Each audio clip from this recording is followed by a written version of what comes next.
In this river, you have 3 ways to cancel your subscription to breathing. The crocodile is the express lane, the mosquito is the slow lane, but this is the wild card. It looks like an overinflated rubber bath toy, but it has the moral compass of a wood chipper. And it kills more people than sharks and lions combined. I'm even going to show you its propeller maneuver. It's a biological function so nasty, I'm legally obliged to tell you to put down your lunch right now. The PR department for this animal deserves a raise. They convinced the world that this is a ballerina in a tutu. In reality, it's a 4,000-pound biological hydraulic press. It does not want a hug. It wants to turn your canoe into a toothpick and you into a past tense noun. This is a hippopotamus. Let's look at the science that makes it a nightmare. Let's start with the speed.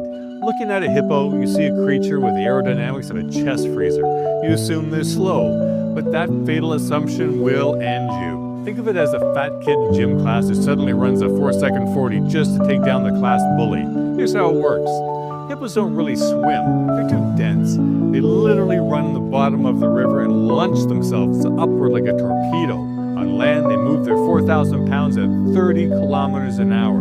That's faster than you no matter what you're thinking, and no matter how much pre-workout you chugged this morning. If it comes down to a foot race, your survival rate is 0, my man. That's why I call the hippo the rotund rocket. But I think we can do better than that. Drop a more accurate name for a 4,000-pound homicidal tank down in the comments. Best one gets pinned. Now, let's talk about the weaponry. You might think, oh, they eat grass. How bad can it be? Well, this bad boy is a vegetarian wood chipper friend. Imagine a vegan who carries 2 machetes to a salad bar, just in case the lettuce talks back. Their jaws can open 150 degrees. Their bite force is measured at 2,000 pounds per square inch, which is enough to snap a juvenile crocodile's spine like a dry twig. Older crocs are way tougher and don't put up with that shit without a fight. And those massive front tusks, they aren't for eating. The molars in the back do the chewing and grinding. The front gear is strictly for violence, and they self-sharpen every time they close their mouth. So if a hippo catches you, your survival rating is non-existent because you're being divided by 2 and the quotient is 0. Life, that is. Look at this absolute unit. That's steel, and your Nancy boy ribs are full of just calcium and hope. Do the math, bud. So this is the part that confuses people. Predators attack to eat. They have a motive, but the hippo attacks because you're breathing in a zip code. Meet Karen of the river. This thing has the energy of a dive bar bouncer on a steroid hangover. He doesn't want to check your ID, he's looking for an excuse to fold you. Backward. Hippos are incredibly territorial in the water. They will capsize small boats just because the boat exists, and they're responsible for an estimated 500 human explorations per year in Africa.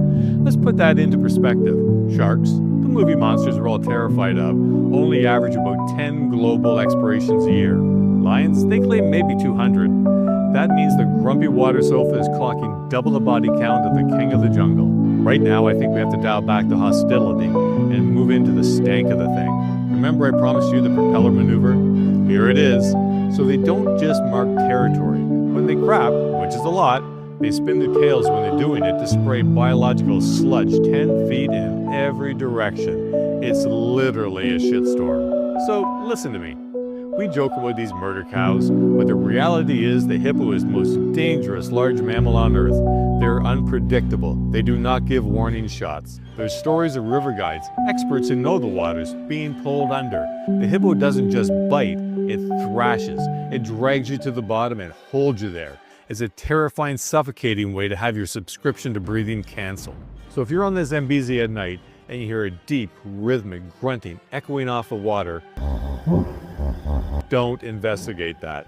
That is the sound of the river that will soon be claiming you. Nature's beautiful, but nature does not care about you.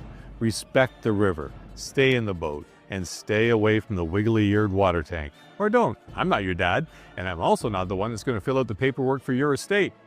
Until next time, see ya.